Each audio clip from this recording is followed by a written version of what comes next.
أعوذ بالله من شرور أنفسنا ومن سيئات أعمالنا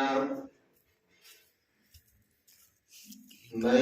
يهده الله فلا مضل له ومن يضلله فلا هادي له ونشهد أن لا إله إلا الله وحده لا شريك له ونشهد أن سيدنا ومولانا وحبيبنا وشفيعنا وسندنا محمد وعلى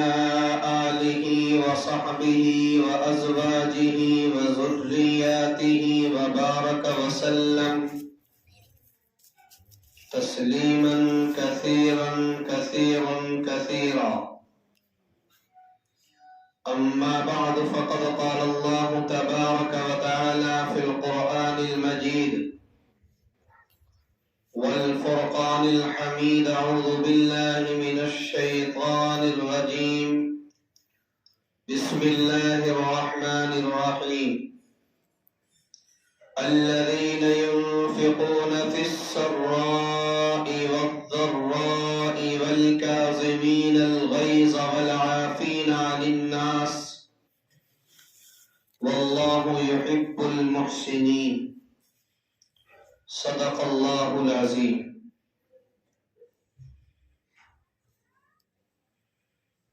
میرے عزیز نوجوانوں اور بزرگوں، تقریباً مغرب کی نماز کے بعد سے لے کر اب تک آپ حضرات اپنی تمام تر ضروریات کو دبا کر اللہ کے گھر میں بیٹھے ہوئے ہو. حضرت مولانا عبد المومن صاحب محتمم مدرسہ دعوت الحق قدوسیہ، یقیناً حضرت والا کی طبیعت بہت زیادہ علیل ہے. چند دنوں پہلے ابھی ایک حادثے کے شکار ہو گئے، لیکن اس کے باوجود یقیناً یہ علماء کا شرف رہا ہے کہ وہ قوم کی فکر کے لیے، ان کی اصلاح کے لیے اپنے آرام کو چھوڑ دیتے ہیں، اپنے سکون کو ختم کر دیتے ہیں. اور حضرت مولانا عبد المومن صاحب نے اپنے اکابرین کے اسی طرز کو اختیار کرتے ہوئے اپنے آرام اور سکون کو ختم کر کے ہمارے درمیان تک پہنچے. یقیناً ان کا ہمارے اوپر بڑا احسان اور کرم ہے کہ انہوں نے اپنی تمام تر مصروفیات کو چھوڑا، اپنی بیماری کی حالت سے اٹھ کر ہمارے درمیان تک پہنچے اور قوم کی اصلاح کے لیے، قوم کو بیدار کرنے کے لیے آگے نکل کر کے آئے. میں نے قرآن مقدس کی پوری آیت کریمہ پڑھی ہے، جہاں سے مجھے 4 باتیں آپ تک پہنچانی ہیں. اللہ تبارک و تعالی مجھے بھی عمل کی توفیق عطا کر دے اور آپ تمام حضرات کو بھی عمل صالح کی توفیق نصیب فرما دے. اللہ تبارک و تعالی نے اس آیت کریمہ میں اپنے ان بندوں کو ذکر فرمایا جو اللہ تبارک و تعالی کو پسند ہے، جو اللہ تبارک و تعالی کے نزدیک پسندیدہ عمل کرتے ہیں اور اللہ کو وہ عمل بہت زیادہ پسند ہے. اللہ نے ان باتوں کو ذکر فرمایا. اللہ تبارک و تعالی نے پیغام جاری فرمایا: الذین ينفقون فی السراء والضراء. متقی لوگوں کی صفت یہ ہے کہ جب ان کے اوپر حالات آتے ہیں تب بھی وہ اللہ کی راہ میں خرچ کرتے ہیں، اور اگر حالات نہیں آتے تب بھی وہ اللہ کی راہ میں خرچ کرتے ہیں۔ غرض یہ ہے کہ مالداری اگر بڑھ جائے تو اسی کے اعتبار سے خرچ کرتے ہیں، اور اگر مالداری کی جگہ غربت آ جائے، فقیری آ جائے، محتاجگی آ جائے، ان تمام چیزوں کے باوجود یہ انسان اپنے ہاتھ سے ضرور اللہ کی راہ میں خرچ کرتا ہے۔ ایک طرف ہاں اتنا ہو سکتا ہے کہ اس کے پاس مال و دولت زیادہ تھا تو اس نے مال و دولت زیادہ ہونے کی بنا پر کبھی زیادہ نکال لیا، اور کبھی مال و دولت کم تھا تو کم نکال دیا۔ لیکن کبھی ایسا نہ ہوا کہ اس کے پاس مال و دولت تو تھا لیکن اس نے اللہ کی راہ میں اس کو خرچ نہ کیا ہو، اللہ کی راہ میں اس کو عطا نہ کیا ہو۔ اللہ تبارک و تعالی نے متقی لوگوں کی اس صفت کو سب سے پہلے ذکر فرمایا۔ ماشاءاللہ آپ تمام حضرات جتولی کے رہنے والے مسلمان، اللہ تبارک و تعالی کا ہمارے اوپر فضل کہ ہم اللہ کے دین کو سمجھنے کی باتیں کر رہے ہیں اور ان پر عمل پیرا ہو کر اپنی زندگی کو سنوارنا چاہتے ہیں۔ تو میرے بھائی، اللہ تبارک و تعالی نے دو باتیں سب سے پہلے ارشاد فرمائی۔ متقی لوگوں کی اگر صفت چاہتے ہو تو سنو، اپنی زندگی کے اندر وہ چیزیں پیدا کر لو، اگر چاہے تمہارے پاس مال و دولت زیادہ ہو یا مال و دولت کم ہو، ہر حال میں اللہ کی رضا کے لیے عطا کرو۔ ہاں چاہے کبھی زیادہ دو کبھی کم دو، یہ اللہ نے ذکر فرما دیا۔ پھر دوسری بات ارشاد فرمائی، وَالْكَاظِمِينَ الْغَيْظَ، کہ جب انسان کے اس کے اوپر، اللہ والوں کے اوپر یا اللہ کے نیک بندوں کے اوپر اگر کوئی ان کو غصہ دلا دے، کسی بات کے اوپر سختی میں آ جائے، تو فرمایا وَالْعَافِينَ عَنِ النَّاسِ، یہ لوگوں کو معاف کر دیتے ہیں، لوگوں کو درگزر کر دیتے ہیں۔ اور اللہ خود پیغام دیتا ہے وَاللَّهُ يُحِبُّ الْمُحْسِنِينَ، یہ اللہ تبارک و تعالیٰ کے نزدیک یہ عمل کتنا پسند ہے۔ اللہ فرماتے ہیں ہم اس کو اپنا محبوب اور محسن بنا لیتے ہیں۔ بتائیے اب اللہ کے نزدیک جو انسان محسن ہو جائے، اللہ کا محبوب بن جائے اور یہ اللہ کو اپنا محبوب بنا لے، تو دنیا کی کوئی طاقت ایسی نہیں، یہ دنیا کے اعتبار سے کوئی ایسا نہیں ہے جو اس کا بال بھی باتہ کر سکے۔ اب یہ شاعر صاحب اپنے شعر آپ کو سنا رہے تھے، میرے ذہن کے اندر یہی سے موضوع چلنا شروع ہو گیا تھا۔ اللہ تبارک و تعالیٰ نے جو پیغام جاری فرمایا وَاتَّقُوا النَّارَ الَّتِي أُعِدَّتْ لِلْكَافِرِينَ، اللہ پیغام دے رہا ہے اس آیت کریمہ میں۔ ایک طرف وہ لوگ جو اللہ کی راہ میں خرچ کرنے والے اور لوگوں کو معاف کرنے والے،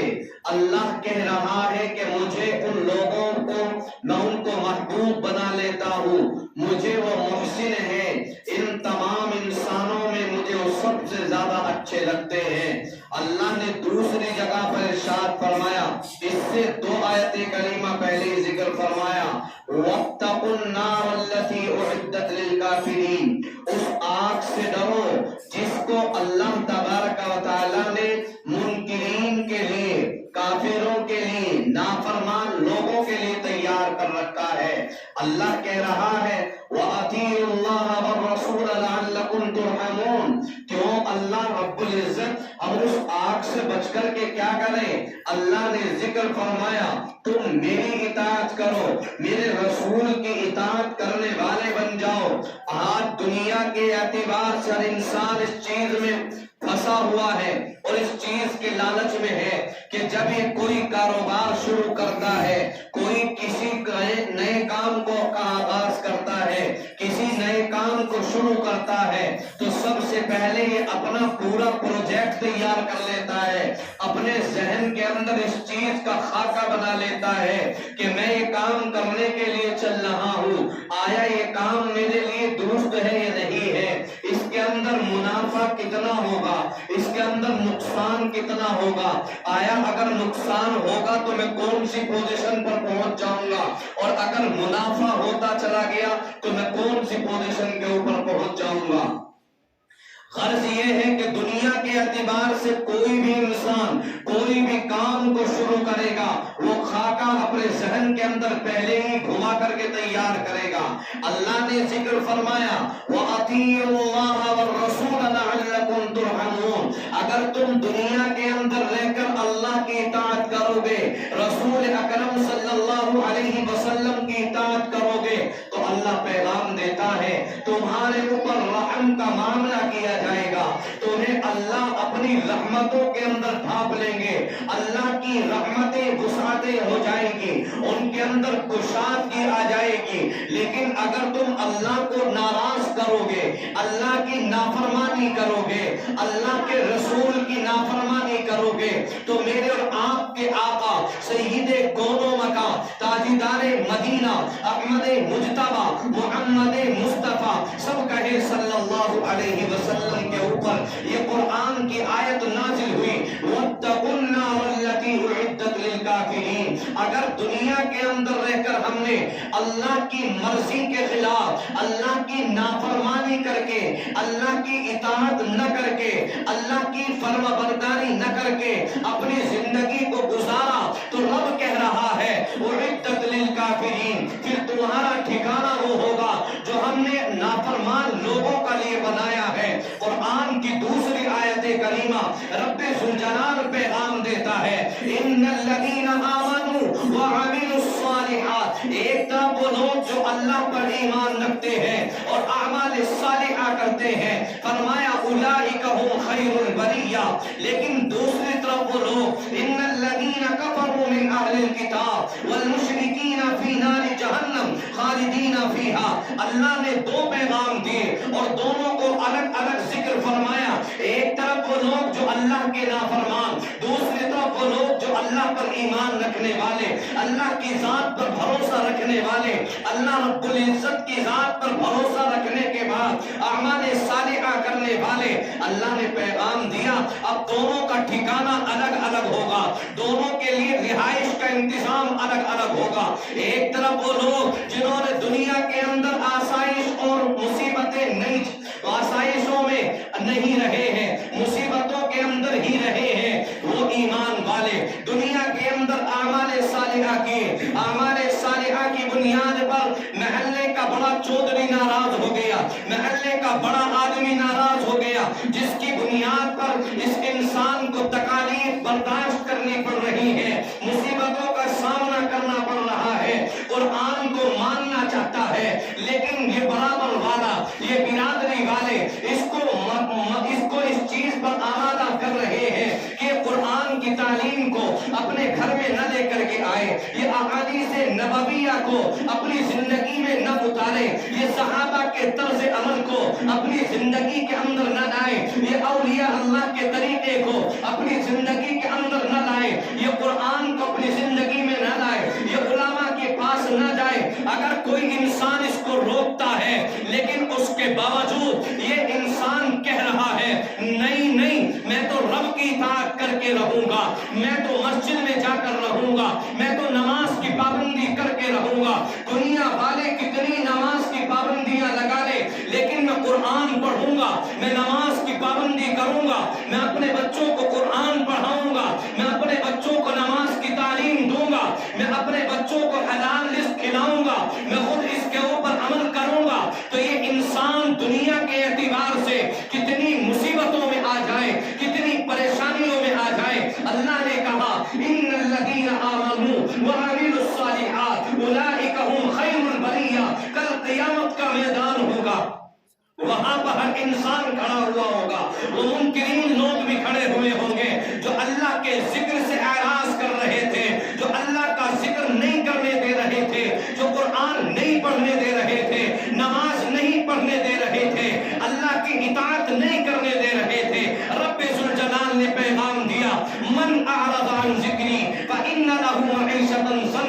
ونحشره يوم القيامة أعمى. اللہ پیغام دیتا ہے جو دنیا کے اندر رہ کر اللہ کے ذکر سے منہ موڑتا ہے، اللہ کے ذکر سے اعراض کرتا ہے، لوگوں کو اللہ کا ذکر نہیں کرنے دیتا، کل قیامت کا میدان ہوگا. سیدنا آدم علیہ السلام سے لے کر جناب رسول اللہ صلی اللہ علیہ وسلم تک تمام کے تمام انبیاء موجود ہوں گے، تمام کے تمام انسان موجود ہوں گے. ان تمام کے سامنے اللہ تبارک و تعالی اس ذکر سے اعراض کرنے والے کو اور اس دنیا کے اندر اللہ کا ذکر نہ کرنے دینے والے کو کل قیامت کے میدان میں نابینا کر کے اٹھائیں گے، آنکھوں کی بینائی کو سلب کر کے اٹھائیں گے. یہ انسان یوں کہے گا اگرچہ وہ مسلمان ہوگا، اگر اللہ کا ذکر نہ کرنے والا ہوگا، اللہ اس کو بھی کل قیامت کے میدان میں کھڑا کرے گا، اندھیر کی صف میں کھڑا کرے گا، اور اس کو جب کل قیامت کا میدان ہوگا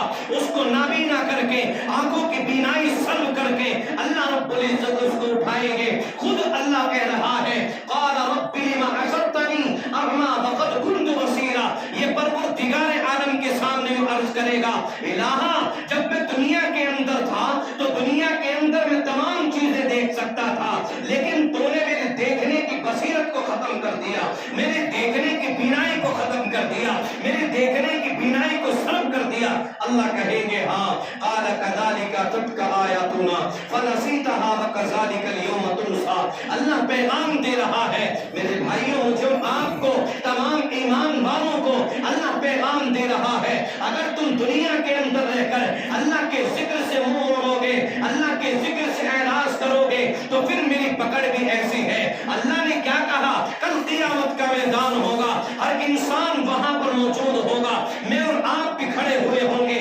لیکن جو لوگ اللہ کے ذکر سے اعراض کرنے والے ہوں گے، اللہ کے ذکر پر اعتراض کرنے والے ہوں گے، اللہ ان کو نابینا کر کے کل قیامت کے میدان میں اٹھائے گا.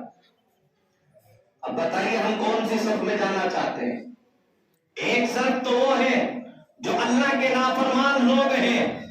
ایک طرف اللہ تبارک و تعالیٰ نے ذکر فرمایا جو ہم پر ایمان لے کر کے آ گیا، اعمال صالحہ کر کے آ گیا، اس کے لیے خیر ہی خیر ہے، بھلائی بھلائی ہے. اللہ پیغام دیتے ہیں ہم نے اس کے لیے ایسی آسائشوں کا انتظام کر رکھا ہے، ایسی راحت اور سکون کا ہم نے انتظام کر رکھا ہے. فرمایا کہ جو انسان کی آنکھیں ہیں انہوں نے کبھی نہیں دیکھی ہوگی، انسان کی جو سوچ ہے، جو عقل ہے، کبھی تصور میں نہیں آیا ہوگا، دل ہے کبھی خیال نہیں آیا ہوگا جنت کے اندر کیسے انعامات سے نوازا جائے گا. اللہ کہہ رہا ہے کہ جب دنیا کے اندر رہ کر لیکن تم دنیا میں اگر تمہارے اوپر آرام اور سکون کو تم نے ختم کیا ہے تو گھبرانے کی ضرورت نہیں ہے. اللہ تبارک و تعالیٰ نے تمہارے لیے انتظام کر رکھا ہے، تمہارے لیے آرام کا انتظام کر رکھا ہے، سکون و اطمینان کا اللہ رب العزت نے انتظام کر رکھا ہے، مہمان نوازی کا انتظام کر رکھا ہے. میرے بھائیوں غور کرنے کا مقام ہے جب اللہ کہہ رہا ہے تمام چیزیں اللہ تبارک و تعالیٰ نے پیدا کی ہیں، مجھے اور آپ کو اللہ نے پیدا کیا ہے، اس زمین و آسمان کو اللہ نے پیدا کیا ہے، ان نباتات کو اللہ نے پیدا کیا ہے، ان جمادات کو اللہ نے پیدا کیا ہے، ان شجر و حجر کو اللہ نے پیدا کیا ہے، تو پھر میری اور آپ کی حیثیت کیا ہے؟ اللہ تبارک و تعالیٰ کی اطاعت میں ہی بھلائی ہے، اس کی فرما برداری میں ہی بھلائی ہے. اسی لیے رب نے کہا ہے وَأَطِيعُوا اللَّهَ وَالرَّسُولَ لَعَلَّكُمْ تُرْحَمُونَ. تم اللہ کی اطاعت کرو، رسول اکرم صلی اللہ علیہ وسلم کی اطاعت کرو تاکہ تمہارے اوپر رحمتوں کے اور خزانے کھولے جائیں. کریں گے نا انشاءاللہ کوشش؟ تو ہم سب یہاں پر کیوں جمع ہوئے بھائی؟ اللہ کی اطاعت کرنے کے لیے، رسول اکرم صلی اللہ علیہ وسلم کی اطاعت کرنے کے لیے، تاکہ ہم ان باتوں کو سنیں اور اپنے زندگی کے اندر لے کر کے آ جائیں. ہم اپنے زندگی میں لے کر کے آئیں، اپنے نونہال بچوں کو سمجھائیں، اپنے گھروں میں دینداری کا ماحول پیدا کر سکیں. میرے بھائیوں یہ بڑی ناپاک حرکتیں چل رہی ہیں، بڑی ناپاک سازشیں چل رہی ہیں. آج میں بڑی بے باکی کے ساتھ میں آپ کے سامنے بات عرض کر رہا ہوں. دنیا کے اعتبار سے جو لوگ مرتد ہوتے چلے جا رہے ہیں، قرآن کو ماننے سے انکار کر رہے ہیں، وہ یقیناً قرآن کا کچھ نہیں بگاڑ سکتے، وہ یقیناً رب کا کچھ نہیں بگاڑ سکتے، وہ یقیناً رسول کا کچھ نہیں بگاڑ سکتے.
حجۃ الوداع کے موقع پر بہت ساری باتیں ارشاد فرمائی، لیکن دو باتیں سب سے اہم ذکر فرمائی، اور ان میں سے یہ کہ جب تک دنیا کے اندر ایمان والوں کے سر کے اوپر عزت اور سربلندی کا تاج رہے گا تو سمجھتے رہنا یہ عزت والے، سربلند تاج والے، ایمان والے، لیکن اللہ نے کہا ہے کہ اگر جب ان کے سروں کے اوپر سے عزت کا تاج کھینچ لیا جائے، سربلندی کا تاج کھینچ لیا جائے، ان کے سروں کے اوپر ذلت آ جائے، یہ بستی کی گار میں جا کر کے گرنے لگے، تو اللہ کے نبی نے ارشاد فرمایا،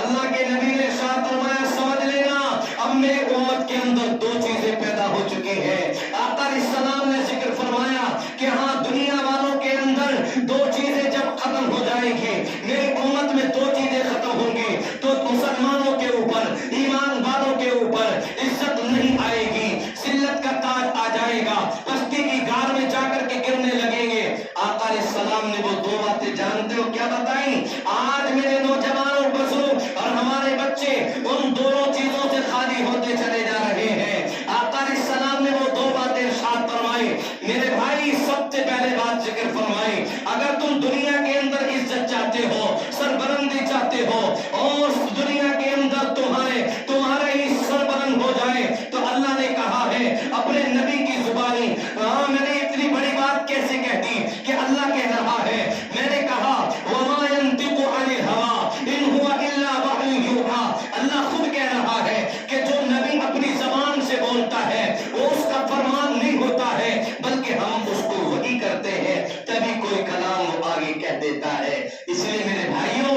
اللہ تبارک و تعالیٰ نے اپنے حبیب کی زبانی پیغام دیا کہ اگر دو باتوں پر میری امت عمل پیدا رہے گی، عزت ہی عزت ملتی رہے گی، سربلندی ملتی رہے گی، لیکن جب وہ دو باتوں پر عمل کرنا چھوڑ دے گی تو سمجھ لینا اب اس کے اوپر عزت کا تاج نہیں رہے گا، اب وہ ذلت کے اندر آ جائے گی، بستی کی گار میں جا کر کے گرنے لگے گی۔ آج ہمارے معاشرے کے اندر دیکھیں کیا واقعتاً ان دو باتوں پر عمل ہو رہا ہے؟ یہ آج ہمارے کے سروں سے جو عزت کی پگڑی اتر چکی ہے، آج ذلت کی پگڑی ہمارے سروں پر آ چکی ہے، بستی کی گار میں جا کر کے ہم گرنے لگے ہیں۔ اس کی وجہ کیا ہو گئی ہے کہ ہم ان دونوں باتوں پر عمل کر رہے ہیں یا عمل نہیں کر رہے ہیں، یہ سوچنے کی بات ہے۔ آقا نے ذکر فرمایا، سب سے پہلے ارشاد فرمایا اگر میری امت کے سر کے اوپر عزت کا تاج نہ رہے تو سمجھ لینا اس امت نے قرآن کے دامن کو چھوڑ دیا ہے۔ آج میں اور آپ دیکھیں تو صحیح معاشرے کے اندر قرآن سے تعلق نہیں ہے، آج ہمارے بڑے بھی قرآن نہیں پڑھ رہے ہیں، ہمارے گھروں سے ہماری مائیں بہنیں اگر میری آواز کو سن رہی ہیں وہ بھی قرآن کی تلاوت کرنے کے لیے تیار نہیں ہے، ہمارے نونہال نوجوان وہ بھی قرآن پڑھنے کے لیے تیار نہیں ہے، ہمارے معصوم سے بچے یہ بھی قرآن پڑھنے کے لیے تیار نہیں ہے۔ یہ آج ہمارے سروں سے عزت کا تاج کیسے آ سکتا ہے جب رب کے نبی آقا مدنی جناب رسول اللہ نے ذکر فرما دیا ہے عزتیں ختم ہو جائیں گی، عزتیں نیلام ہو جائیں گی، ذلت تمہارے سروں کے اوپر آ جائے گی۔ کب؟ آقا نے ذکر فرمایا جب معاشرے کے اندر سے قرآن کے دامن کو لوگ چھوڑنے لگیں گے۔ تو کیا آج دیکھا ہم نے معاشرے میں قرآن کریم پڑھتے ہوئے؟ ہم نے خود اپنے گاؤں میں دیکھا ہے کہ ہمارے گاؤں میں صبح فجر کی نماز کے بعد قرآن کریم کی تلاوت کی صدائیں آتی تھی، لیکن آج وہ صدائیں کہاں چلی گئی؟ ہمارے بڑے جو قرآن کی تلاوت کیا کرتے تھے، مسجد میں نماز پڑھ کر کے آئے، گھر میں قرآن کی تلاوت ہو رہی ہے، اماں بھی قرآن کی تلاوت کر رہی ہے، اور ماں بھی قرآن کی تلاوت کر رہی ہے، بہن بھی قرآن کی تلاوت کر رہی ہے، بیٹی بھی قرآن کی تلاوت کر رہی ہے۔ کہاں چلا گیا معاشرہ؟ کہاں؟ اور ہم کہہ رہے ہیں کہ نہ جانے کون سا گناہ ہم سے ہو گیا ہے کہ جس کی وجہ سے اللہ تبارک و تعالیٰ ہمارے سروں کے اوپر سے عزت کو ختم کر رہا ہے۔ میرے بھائیوں، ہم نے قرآن کے دامن کو چھوڑ دیا ہے۔ ہاں، حضرت خالد ابن ولید رضی اللہ عنہ کی ایمانی قوت دیکھیے، صحابہ کرام رضی اللہ عنہ اجمعین کے پاس میں قرآن کریم کی دولت تھی، وہ اسی کو لے کر کے میدان میں نکل گئے، اسی کو لے کر آگے بڑھ گئے۔ اللہ تبارک و تعالیٰ نے ان کو فتح یابی دے دی، اللہ رب العزت نے فتح ان کے قدموں میں ڈال دی، عزتیں ان کے قدموں میں ڈال دی۔ جاؤ تمہارے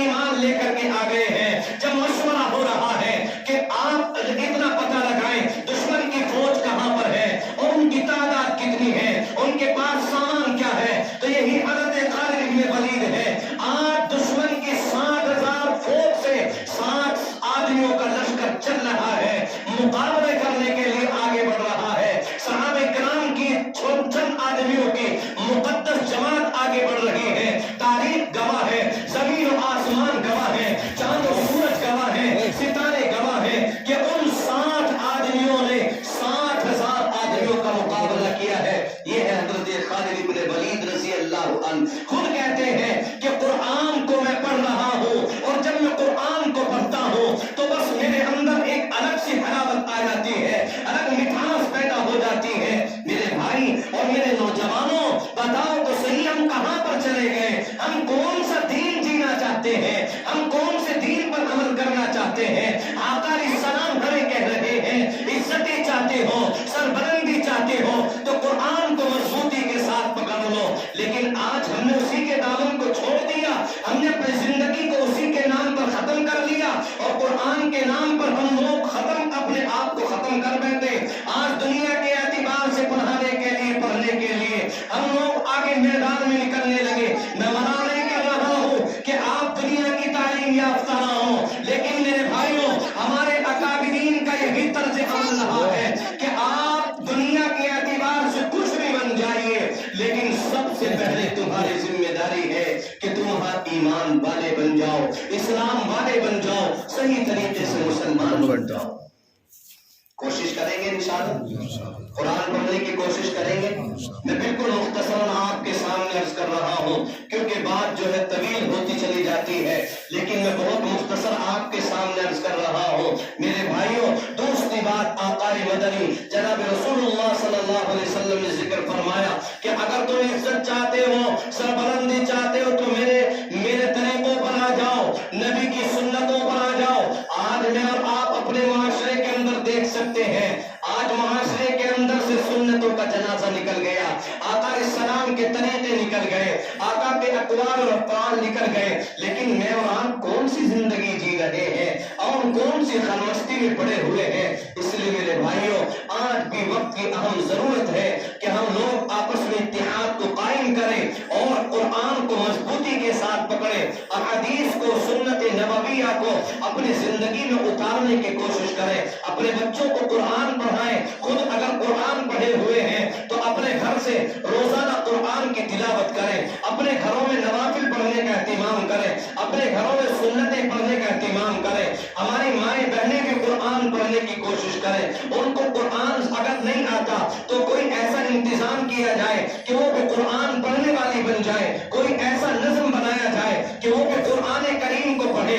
وہ بھی صحیح اپنی نمازوں کو صحیح کر لے، وہ بھی صحیح طریقے سے نماز کو پڑھنے والی بن جائے۔ اس لیے میرے بھائیوں آپ سے صرف یہی گزارش ہے کہ اپنے آپ کو بدلو اور قرآن اور حدیث کو اپنی زندگی کے اندر لے کر کے آؤ، نبی کے طریقے کو اپنی زندگی کے اندر لاؤ، نبی کے اسوے کو اپنی زندگی کے اندر لاؤ، نبی کے نمونے کو اپنی زندگی کے اندر لاؤ۔ اس لیے کہ خود رب ذوالجلال کہتا ہے لقد کان لکم فی رسول اللہ اسوۃ حسنہ، اللہ پیغام دے رہا ہے کہ نبی اکرم صلی اللہ علیہ وسلم کو ہم نے تمہاری زندگی کے لیے بہترین نمونہ بنا کر کے بھیجا، آئیڈیل کار بنا کر کے بھیجا، بہترین اسوہ حسنہ بنا کر کے بھیجا، اللہ خود کہہ رہا ہے۔ اس لیے میرے بھائیوں اب تک جو زندگی گزر چکی ہے، لیکن اب یہ ارادہ کر لے کہ اللہ تبارک و تعالیٰ کی ذات پر بھروسہ رکھے اور اسی کے اوپر عمل کرنے کی کوشش کرے اور اسی کے ساتھ ساتھ 5 وقت نماز کی پابندی کرے، قرآن مقدس کی تلاوت کرنے کی خود کوشش کرے، اپنے بچوں کو قرآن پڑھانے کی کوشش کرے۔ اللہ عز و جل مجھے کہنے سننے سے زیادہ ہم سب کو عمل کی توفیق عطا فرما دے، جو باتیں کہی گئی سنی گئی اللہ عز و جل ہم سب کو عمل کی توفیق نصیب فرما دے۔ وآخر دعوانا الحمدللہ۔